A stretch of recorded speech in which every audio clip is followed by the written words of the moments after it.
اب خدا لگتی کہیے آپ اس کو بھی تفسیر ہی کہیں گے؟ اس میں کوئی شک نہیں کہ وہ بڑی عمدہ تفسیریں بھی ہیں، اس کے اندر بڑی عمدہ باتیں بھی ہیں، لیکن اس تفسیری رجحان نے اسماء صفات کے اوپر خلط ملط سارا کر دیا۔ اب متکلمین کے اس طریقے کو ذرا انالیسس کریں کہ کیا یہ طریقہ ٹھیک ہے؟ آپ امام رازی رحمہ اللہ تعالیٰ ہی کی کتاب تفسیر کبیر کو دیکھیے، اس میں بسا اوقات اشاعرہ کے کلامی نظریات کو صحیح ثابت کرنے میں حد تفسیر سے اس قدر آپ نے تجاوز کر لیا ہے، اگر کوئی آیت کریمہ ان کو صریحاً مسلک اشاعرہ کے خلاف نظر آتی ہے تو اس کی تردید میں یہ کہنے میں ان کو باک نہیں ہوتا کہ ہمارا جو اصول برہانیات، یعنی وہ اپنے کلامی وہ جو دلائل اکٹھے کرتے ہیں اس کو برہانیات کہتے ہیں، اصول برہانیات سے ثابت ہے، وہ محض اس بنا پہ مجروح نہیں ہو سکتا کہ ایک آیت کے الفاظ جن کی دلالت تمام تر سماع پر مبنی ہے، کیونکہ قرآن حکیم سنا اور پھر لکھا گیا، کہ اس پر اگر مبنی ہے تو اس کے خلاف ہیں، تو اس تفسیری رجحان کے ساتھ قرآن کا کتاب ہدایت ہونا بالکل خارج بحث ہو جاتا ہے کہ جو شخص یہ کہے کہ یہ تو سماعی چیز ہے، یہ ہمارے اس کے مقابلہ نہیں کر سکتی جو برہانیات ہم نے طے کر دی علم کی بنیاد پر۔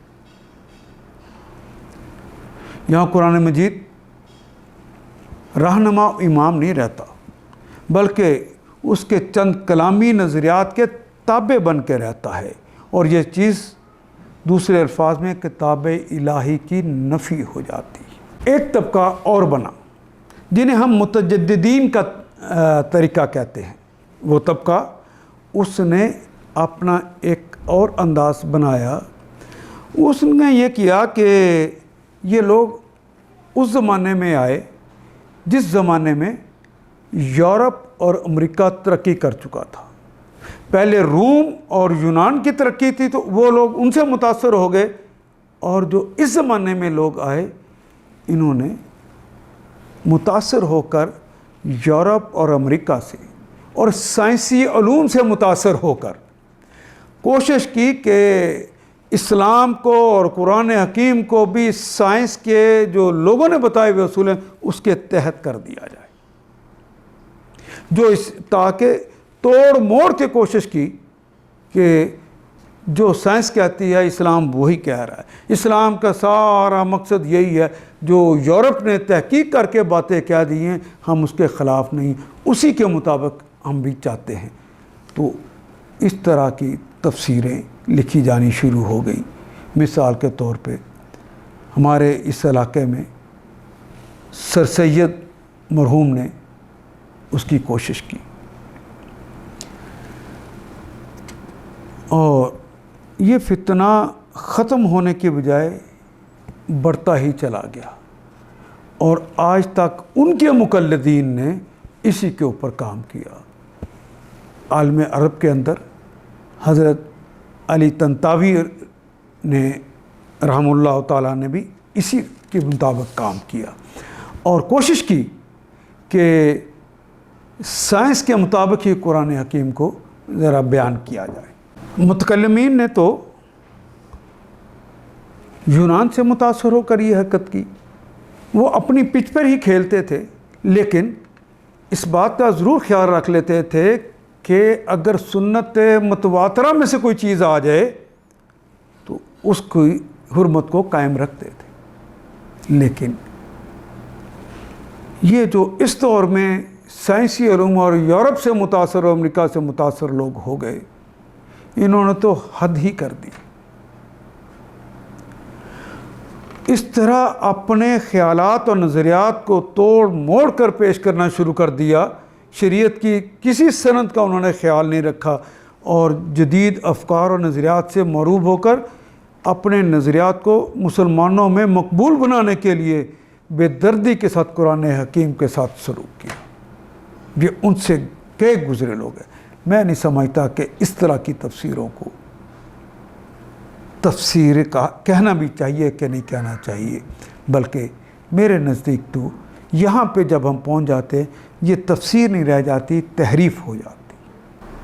انشاءاللہ اگلے لیکچر میں میں چاہوں گا کہ ان چاروں طبقوں کے نے جو مختلف انداز میں تھوڑے تھوڑے فرق کے ساتھ تفسیریں لکھی تھی، اس کے الگ الگ طبقے بنے تھے، ہم ان کے اوپر بھی گفتگو کریں تاکہ آج تک کے لیے آج تک جو تفسیریں لکھی گئی ہیں ہم ان کو کیٹیگرائز کر سکیں اور آپ تفسیر کو جان سکیں کہ کس تفسیر کے اندر کتنا اور کون سا مواد رکھا گیا ہے۔ بنیادی اصول وہی ہیں جو میں نے پہلے لیکچر میں بتا دیے، کچھ مزید باتیں میں ساتھ ساتھ بتاتا جاؤں گا۔ اقول قولی ھذا واستغفر اللہ لی ولکم ولسائر المؤمنین والمؤمنات۔ آئیے میرے ساتھ دعا کریں اور اس دعا کے ساتھ ہی ہم کلاس کو مکمل کرتے ہیں۔ اللہم صلی علی محمد وعلی آل محمد کما صلیت علی ابراہیم وعلی آل ابراہیم انک حمید مجید۔ اللہم بارک علی محمد وعلی آل محمد کما بارکت علی ابراہیم وعلی آل ابراہیم انک حمید مجید۔ اے اللہ، قرآن کو ہمارے دل کی بہار بنا دے، دل کا سرور بنا دے، آنکھوں کا نور بنا دے، غموں کا مداوا بنا دے، دکھوں کا علاج بنا دے۔ یا اللہ، قرآن حکیم کو ہمارا ساتھی بنا دے، لمحات کا ساتھی، سوچ کا ساتھی، ساری زندگی کا ساتھی بنا دے، وقت عیش کا ساتھی بنا دے، وقت تیش کا بھی ساتھی بنا دے۔ یا اللہ، قرآن حکیم کو ہمارے لیے شفا بنا دے اور قرآن حکیم کو ہمارے لیے شفاعت کرنے والا بنا دے۔ وصلی اللہ تعالی علی خیر خلقہ محمد وعلی آلہ واصحابہ اجمعین برحمتک یا ارحم الراحمین۔ الف لام